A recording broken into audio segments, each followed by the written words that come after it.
A young woman wears her mother's necklace to a job interview. But when the boss looked at her neck, he was surprised, shocked, and speechless upon remembering the necklace. My name is Ilara, and this is a story that changed my life in ways I never imagined. It started on an ordinary morning, but little did I know that by the end of that day, my entire world would shift. I woke up earlier than usual, feeling a strange combination of nervousness and excitement fluttering inside me. Today was important. It was the day of my interview for a secretary position at one of the most prestigious companies in the city, Zenith Enterprises. I had been working so hard to get my life on track, and at 25, I already carried a long history of struggles, victories, and personal growth. My adoptive mother Isla had always been my rock. From the day she took me in, she believed in me, pushing me toward my dreams, even when they seemed far out of reach. As I got ready for the day, I felt the need for something to give me an extra boost of confidence, something meaningful. After rummaging through my things for a while, I found an old wooden box tucked in the back of my wardrobe. It had belonged to Isla, filled with little mementos of her past. Inside, hidden beneath old photographs and letters, was a necklace, gold with a small amethyst pendant that shimmered faintly in the morning light. I had always admired it but never thought to wear it. Today, though, it felt right, like it might be my good luck charm. I slipped it around my neck, the cool metal settling on my skin, and instantly felt a sense of calm. The ride to Zenith Enterprises was a blur, and before I knew it, I was standing in front of their towering glass building. The sleek, modern design of the place was intimidating, but I had come too far to back down now. I took a deep breath, squared my shoulders, and stepped inside. My heels clicked sharply against the polished marble floors as I made my way to the reception desk. The receptionist gave me a polite, almost mechanical smile and directed me to the waiting area just outside the interview room. It wasn't long before I was called in. The room was simple, but the presence of one man made it feel overwhelming. Sitting at the far end of the table was Elliot Bryson, the CEO of Zenith Enterprises. His reputation preceded him, a man of sharp intellect, a commanding presence, and from what I'd heard, a no-nonsense approach to business. He looked every bit the part, with silver hair neatly combed back and eyes that seemed to pierce right through me as I entered. I walked in with as much composure as I could muster, introduced myself, and offered a confident smile. But something shifted the moment his eyes landed on the necklace around my neck. For a brief second, Elliot's expression faltered. His sharp, scrutinizing gaze softened into something I couldn't quite place. Shock, maybe? Pain? Whatever it was, it threw me off balance. I fidgeted with the necklace, wondering if something about my appearance was off. But then he spoke, his voice steady, though laced with an emotion I didn't expect. "Where did you get that necklace?" he asked, his tone firm yet filled with a strange intensity. I froze, the question catching me off guard. I wasn't prepared for this. It was just a necklace, after all, wasn't it? But the look in Elliot's eyes told me there was more to this than I understood. "This necklace?" I asked, touching the pendant again as if to reassure myself it was still there.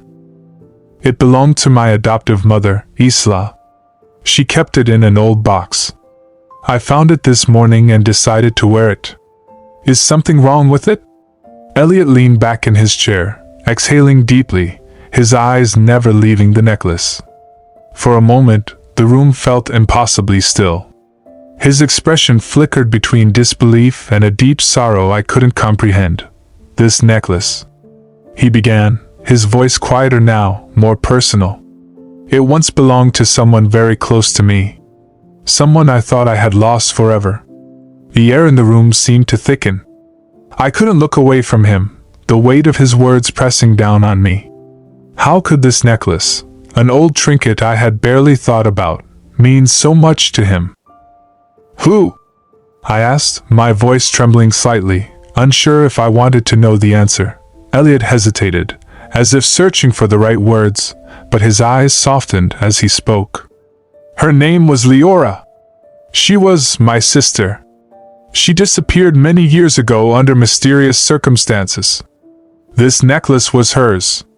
I never thought I'd see it again." The words hung in the air like a heavy fog. I was stunned. This necklace, something I had thought of as nothing more than a pretty piece of jewelry, was a link to a past I had no idea existed. But that wasn't all. As Elliot continued, I learned that his sister Leora had vanished decades ago, leaving behind nothing but unanswered questions. No trace. No clues, except, it seemed, for this necklace, now around my neck. And there I was, connected to it all in a way I couldn't yet understand. The interview, which had started as just another step toward my future, had become something far more personal, far more profound. Elliot's eyes, once so cold and analytical, now seemed to be searching for something in me, some connection to the sister he had lost. I had never known my birth parents. All I knew was that I had been adopted by Isla when I was very young. Could there be some link between my past and this mystery? How could a necklace, a simple piece of jewelry, hold the key to so many unanswered questions? As I sat there, staring into Elliot's eyes, I knew my life was about to take a dramatic turn. This was no longer just an interview. It was the beginning of a journey that would uncover secrets buried deep in both of our pasts. I sat in silence, trying to process what Elliot had just revealed. My mind raced as questions flooded in. How could I, Alara, an ordinary woman trying to make her way in the world, be connected to the sister of a powerful CEO? And what did this mean for me now? Elliot seemed to sense my confusion. His intense gaze softened slightly, though his curiosity remained palpable. He leaned forward, resting his elbows on the table, his hands clasped in front of him. "Alara," he said gently, "there's something more here. I don't know how, but that necklace, it ties you to my family, to Leora. We need to figure out what that connection is." I swallowed hard, my throat suddenly dry. I don't understand. Isla, my adoptive mother, she never mentioned anything like this. As far as I know, she found me when I was a baby. I don't know where I came from before that. There's no way this necklace could have belonged to your sister. Elliot's eyes darkened with thought, his fingers drumming lightly on the table. Maybe not directly. But if your mother Isla had it, she must have known something. His voice was calm, but there was an undercurrent of urgency I couldn't ignore. "I need to speak with her," I said, my voice shaky but determined. "There has to be more to this. Maybe she can explain where the necklace came from." Elliot nodded, though his eyes remained focused, as if already piecing together the fragments of a puzzle. "Yes. We need answers. But Alara, be careful. If there's something deeper going on, if someone wanted to hide Leora, this could be dangerous." His warning hung in the air, adding weight to the already overwhelming situation. Dangerous? How could something like a family mystery be dangerous? But then again, I knew so little about my past, about the circumstances that had led to my adoption. Perhaps there were things, secrets, hidden in plain sight all these years. I stood up, suddenly anxious to leave and speak to Isla. I needed to understand the truth. As I gathered my things, Elliot's eyes followed me, his expression unreadable. "Please let me know what you find out," he said, standing as well. "If we're connected, I want to help you. I owe it to Leora." I nodded, feeling a strange mix of responsibility and curiosity. "I will," I promised before turning to leave.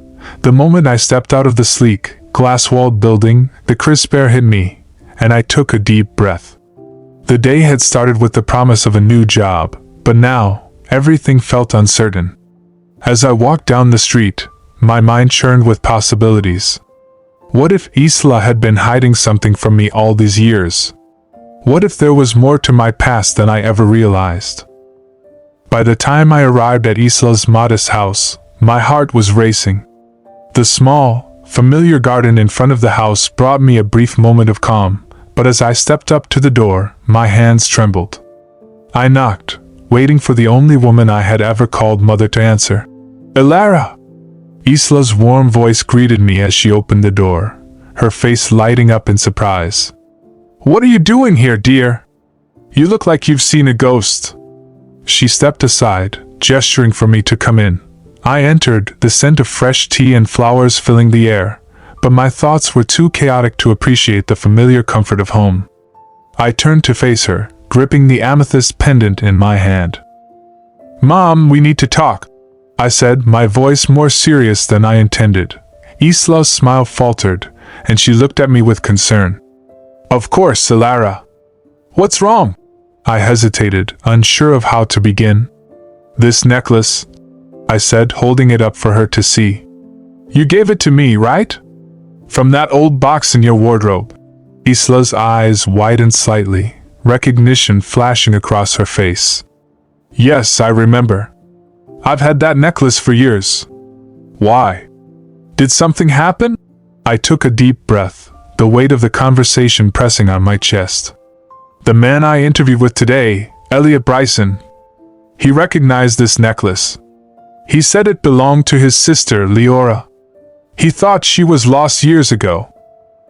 "How could this necklace be hers, Mom?" For a moment, Isla said nothing. She stared at the pendant, her face pale, her hands trembling. I had never seen her like this. "Alara," she began, her voice barely a whisper. "I didn't think you'd ever find out." My heart skipped a beat. "Find out what?" Isla sank into the nearest chair, her hands gripping the armrests tightly. "There's something I never told you, something I didn't think you needed to know. You were so young when I found you, and I thought it was better to leave the past behind." I knelt beside her, my pulse racing. "Mom, please. What are you talking about?" She looked at me with tear-filled eyes. "Alara, I didn't just adopt you. I found you, abandoned, in a small village far from here. The only thing you had with you was this necklace, wrapped in a blanket with your name on it. I tried to find out who your real family was, but I couldn't. And over time, I convinced myself that you were meant to be with me, that your past didn't matter." Her words hit me like a wave, the world around me spinning. "So you don't know where I came from?" Isla shook her head. "No. But if Elliot Bryson says this necklace belonged to his sister, Alara, there's a chance you might be part of their family." I sat back, stunned. The life I thought I knew suddenly felt like a fragile illusion. If Isla was right, if what Elliot believed was true, then I wasn't just Alara, the adopted daughter of a kind woman. I was connected to something far bigger, something dangerous. The room felt impossibly small as the weight of Isla's revelation pressed down on me. My mind was reeling, trying to make sense of everything. Could it be true? Could I really be connected to Elliot Bryson's missing sister, Leora? And if so, why had I been abandoned? Why had no one come looking for me all these years? I sat there, stunned, searching Isla's face for any hint that this might not be real, that I was still the person I had always believed myself to be. But her eyes were filled with guilt, sadness, and a long-buried truth that could no longer be hidden. "Mom," I began, my voice shaky. "Why didn't you tell me any of this before?" Isla looked away, wiping at her eyes with trembling hands. "I didn't want to lose you, Alara. You were just a baby when I found you, and I loved you from the moment I laid eyes on you. I thought if I told you, it might stir something inside you, make you want to search for answers that I couldn't give. I was scared. I was selfish." I felt a lump forming in my throat. Isla had always been everything to me, my protector, my guide. But now I realized that she had also been keeping me from my past. A past that I had every right to know. I stood up, pacing the small living room, my mind racing. But why would someone abandon me? Why would they leave me with just a necklace and no explanation? And why didn't anyone try to find me? Isla shook her head slowly, still sitting, her hands clutching the edge of her chair. "I don't know, Alara. I asked those same questions for years. But the village where I found you, it was a place where people came and went, where no one asked too many questions. I never could find any answers." The room fell silent again, the ticking of the old clock on the wall suddenly louder than ever. I turned back to Isla, my chest tightening with emotion. I need to know the truth, Mom. I have to find out where I came from. Isla nodded, her expression one of resignation. I understand. And I'll help you in any way I can. But Alara, be careful. If your past is tied to Elliot's family, if there's something dangerous in it, you need to be prepared for whatever you might find. I could see the fear in her eyes, the worry that I was heading down a path that might lead to more pain than answers. But the desire for the truth burned inside me too fiercely to ignore. I had spent my whole life feeling like there was something missing, some part of me that I couldn't explain. And now, standing at the edge of this mystery, I knew I couldn't turn back. I have to talk to Elliot again, I said firmly. He might know more about what happened to his sister. Maybe there are other clues that we haven't uncovered yet. Isla gave me a sad smile and stood up, pulling me into a gentle hug. Whatever you find, Alara, remember that you'll always be my daughter. I love you, no matter where you came from. Tears stung my eyes as I held on to her. I love you too, Mom. You'll always be my family. After leaving Isla's house, I felt a mix of determination and dread swirling inside me. I couldn't just sit around waiting for the answers to come to me. I needed to act, to dig deeper into the mystery of my past.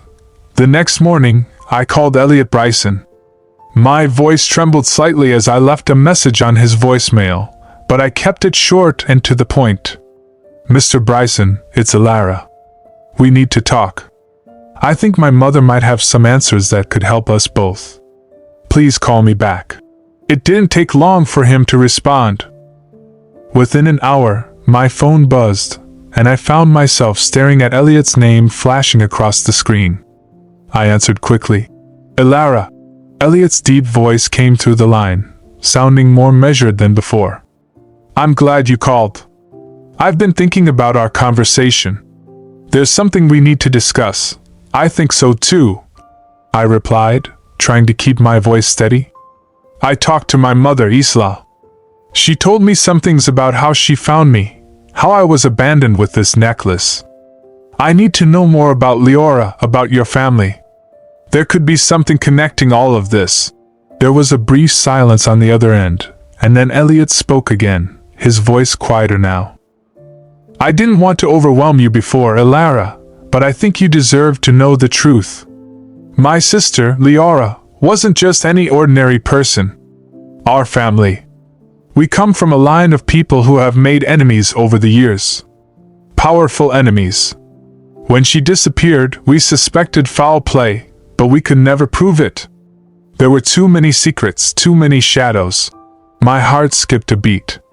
What do you mean by powerful enemies? I can't explain it all over the phone, Elliot said. Meet me tonight at my family's estate. I'll tell you everything then. His words sent a chill down my spine. There was more to this than I had ever imagined. I agreed to meet him, and as I hung up the phone, a sinking feeling settled in my stomach. What was I about to uncover? Later that evening, I arrived at the Bryson estate, a sprawling mansion surrounded by acres of thick, dark woods. The place felt ominous, like it held secrets buried deep within its walls. As I approached the front entrance, the large wooden doors creaked open, and there stood Elliot, his expression grave but determined. Come in, he said quietly, stepping aside to let me inside. I followed him down a long hallway, my footsteps echoing against the marble floors. Everything about the estate screamed wealth and power, but there was an undeniable air of unease that lingered in the air. We entered a grand sitting room, where Elliot motioned for me to sit. He took a seat across from me, his eyes locked onto mine. Before we begin, Alara, you need to understand something. This journey you're on, it's not going to be easy. The truth about your past may come with consequences. But I believe you have a right to know. I nodded, steeling myself for whatever was about to come. I'm ready. Elliot leaned forward, his hands clasped together. My sister, Leora, was involved in something far more dangerous than we ever knew. Our family's connections run deep: politics, business, and other realms of influence. When she disappeared, we suspected that someone had taken her because of those connections. For years, we searched for her, but we found nothing. No trace. No body. His words hung in the air, the weight of them settling in my chest like a stone. Your necklace, he continued, was the only thing that could tie her to you. I don't know how it came into your possession, but I believe it holds the key to understanding what happened to her.